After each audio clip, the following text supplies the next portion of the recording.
వైఎస్ఆర్సీపీ హత్యల్ని, దళితులకు వ్యతిరేకంగా పనిచేసే వాళ్ళని ప్రోత్సహించడం మనం చూస్తున్నాం. దీన్ని జనాలు గుర్తిస్తారు. ఆల్రెడీ వీళ్ళు 11 సీట్లతో బుద్ధి చెప్పారు.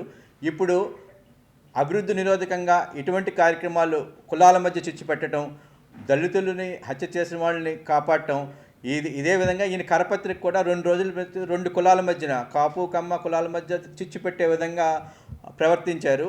వాళ్ళ ఆర్టికల్, వీళ్ళ కరపత్రికలో వచ్చిన ఆర్టికల్ చూస్తే 2 కులాలు ఎప్పుడూ కూడా కొట్టుకుంటాయి అని రెచ్చగొట్టే కార్యక్రమం చేశారు.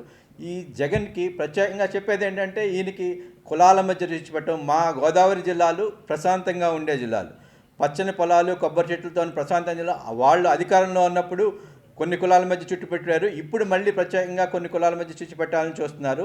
దీన్ని మా గోదావరి ప్రజలు సహించరు. వీరికి ఈ 11 సీట్లు కాదు, 1 సీటు వచ్చేటట్టు బుద్ధి ఈ హత్యా రాజకీయాలు అన్నవి ఇతనికి ఆనవాయిగా ఎప్పటి నుంచో, తాతల నుంచో వచ్చినట్టున్నాయి.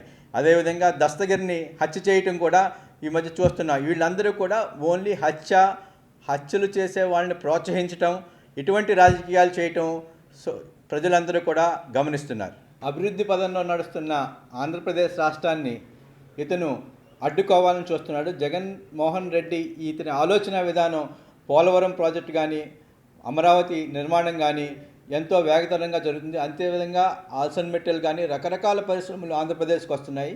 వచ్చే పారిశ్రామికవేత్తల్ని ఇతను అడ్డుకోవాలని చెప్పేసి భయపెట్టే కార్యక్రమంలో అతను గత వారం మాట్లాడిన విధానం కూడా, మేము వచ్చిన తర్వాత ఇది మార్చలేమా, ఇటువంటి ఆలోచన విధానం పారిశ్రామికవేత్తలకు ఆందోళన కుదిరి చేసి ఆంధ్రప్రదేశ్ని వచ్చే అభివృద్ధిని అడ్డుకోవాలనే కార్యక్రమంతో ఈ విధమైన కార్యక్రమాలు చేస్తున్నారు. ఇదే విధంగా కార్యక్రమాలు చేస్తే ప్రజలు గమనిస్తారు.